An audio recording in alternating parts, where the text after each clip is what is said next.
The Secret Garden. Chapter 5. The Cry in the Corridor. At first, each day which passed by for Mary Lennox was exactly like the others. Every morning she awoke in her tapestried room and found Martha kneeling upon the hearth, building her fire. Every morning she ate her breakfast in the nursery, which had nothing amusing in it. And after each breakfast, she gazed out of the window across to the huge moor, which seemed to spread out on all sides and climb up to the sky. And after she had stared for a while, she realized that if she did not go out, she would have to stay in and do nothing. And so she went out. She did not know that this was the best thing she could have done. And she did not know that, when she began to walk quickly, or even run along the paths and down the avenue, she was stirring her slow blood and making herself stronger by fighting with the wind which swept down from the moor. She ran only to make herself warm, and she hated the wind which rushed at her face and roared and held her back as if it were some giant she could not see. But the big breaths of rough, fresh air blown over the heather filled her lungs with something which was good for her whole thin body, and whipped some red colour into her cheeks and brightened her dull eyes when she did not know anything about it.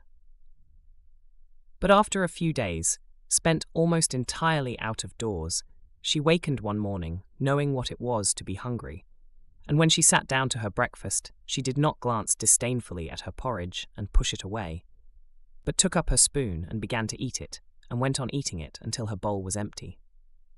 "Thou got on well enough with that this morning, didn't thou?" said Martha. "It tastes nice today," said Mary, feeling a little surprised herself. "It's the air of the moor that's given thee stomach for the victuals," answered Martha. "It's lucky for thee that thou's got victuals as well as appetite. There's been 12 in our cottage as had the stomach and nothing to put in it. You go on playin', you out o' doors every day, and you'll get some flesh on your bones and you won't be so yeller." "I don't play," said Mary. "I have nothing to play with." "Nothing to play with?" exclaimed Martha. "Our children plays with sticks and stones. They just runs about and shouts and looks at things." Mary did not shout, but she looked at things. There was nothing else to do. She walked round and round the gardens and wandered about the paths in the park. Sometimes she looked for Ben Weatherstaff, but though several times she saw him at work, he was too busy to look at her or was too surly. Once when she was walking toward him, he picked up his spade and turned away as if he did it on purpose.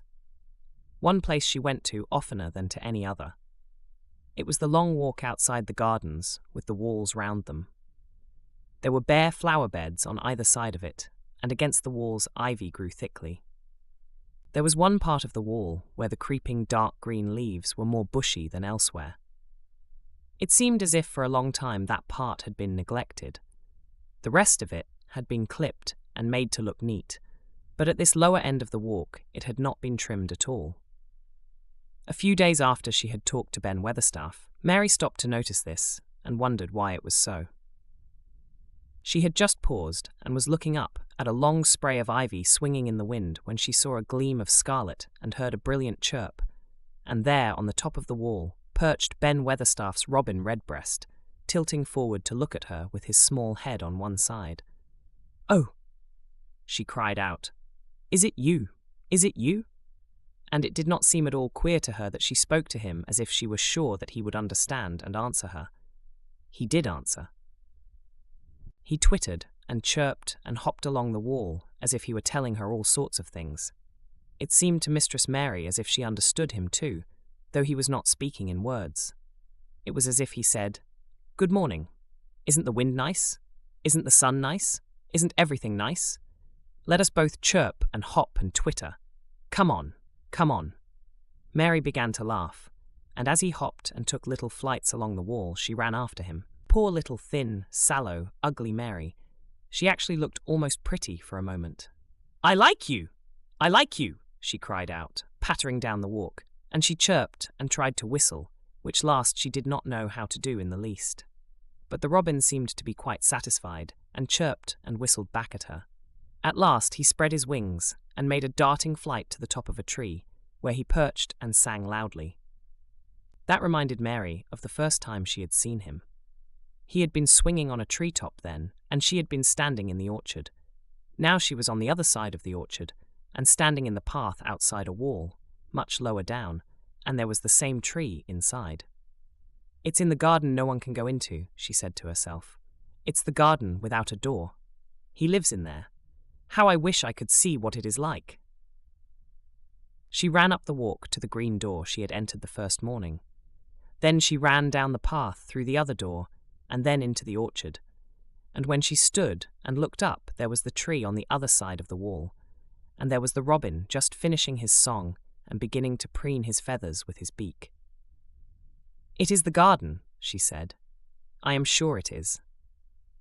She walked round and looked closely at that side of the orchard wall, but she only found what she had found before, that there was no door in it. Then she ran through the kitchen gardens again, and out into the walk outside the long ivy-covered wall, and she walked to the end of it and looked at it. But there was no door. And then she walked to the other end, looking again, but there was no door. "It's very queer," she said. "Ben Weatherstaff said there was no door, and there is no door. But there must have been one 10 years ago, because Mr. Craven buried the key." This gave her so much to think of that she began to be quite interested and feel that she was not sorry that she had come to Misselthwaite Manor. In India, she had always felt hot and too languid to care much about anything. The fact was that the fresh wind from the moor had begun to blow the cobwebs out of her young brain and to waken her up a little. She stayed out of doors nearly all day, and when she sat down to her supper at night, she felt hungry and drowsy and comfortable. She did not feel cross when Martha chattered away. She felt as if she rather liked to hear her, and at last she thought she would ask her a question. She asked it after she had finished her supper and had sat down on the hearthrug before the fire. "Why did Mr. Craven hate the garden?" she said. She had made Martha stay with her, and Martha had not objected at all. She was very young, and used to a crowded cottage full of brothers and sisters, and she found it dull in the great servants' hall downstairs, where the footman and upper housemaids made fun of her Yorkshire speech and looked upon her as a common little thing, and sat and whispered among themselves. Martha liked to talk, and the strange child who had lived in India and been waited upon by blacks was novelty enough to attract her. She sat down on the hearth herself without waiting to be asked. "Art thou thinking about that garden yet?" she said. "I knew the wood. That was just the way with me when I first heard about it." "Why did he hate it?" Mary persisted. Martha tucked her feet under her and made herself quite comfortable. "Listen to the wind wuthering round the house," she said. "You could bear stand up on the moor if you was out on it tonight." Mary did not know what wuthering meant until she listened, and then she understood. It must mean that hollow shuddering sort of roar which rushed round and round the house, as if the giant no one could see were buffeting it and beating at the walls and windows to try to break in. But one knew he could not get in, and somehow it made one feel very safe and warm inside a room with a red coal fire. "But why did he hate it so?" she asked, after she had listened. She intended to know if Martha did. Then Martha gave up her store of knowledge. "Mind," she said. "Mrs. Medlock said it's not to be talked about. There's lots of things in this place that's not to be talked over. That's Mr. Craven's orders. His troubles are none servant's business, he says. But for the garden, he wouldn't be like he is. It was Mrs. Craven's garden that she had made when first they were married, and she just loved it, and they used to tend the flowers themselves. And none of the gardeners was ever let to go in. Him and her used to go in and shut the door and stay there hours and hours, reading and talking. And she was just a bit of a girl, and there was an old tree with a branch bent like a seat on it. And she made roses grow over it, and she used to sit there. But one day, when she was sitting there, the branch broke, and she fell on the ground and was hurt so bad that next day she died. The doctors thought he'd go out of his mind and die too. That's why he hates it. No one's never gone in since, and he won't let anyone talk about it." Mary did not ask any more questions. She looked at the red fire and listened to the wind, wuthering. It seemed to be wuthering louder than ever. At that moment, a very good thing was happening to her. 4 good things had happened to her, in fact, since she came to Misselthwaite Manor. She had felt as if she had understood a robin, and that he had understood her. She had run in the wind until her blood had grown warm. She had been healthily hungry for the first time in her life, and she had found out what it was to be sorry for someone. But as she was listening to the wind, she began to listen to something else. She did not know what it was, because at first she could scarcely distinguish it from the wind itself. It was a curious sound. It seemed almost as if a child were crying somewhere. Sometimes the wind sounded rather like a child crying, but presently Mistress Mary felt quite sure this sound was inside the house, not outside it. It was far away, but it was inside. She turned round and looked at Martha. "Do you hear anyone crying?" she said. Martha suddenly looked confused. "No," she answered. "It's the wind. Sometimes it sounds like as if someone was lost on the moor and wailing. It's got all sorts of sounds." "But listen," said Mary. "It's in the house, down one of those long corridors."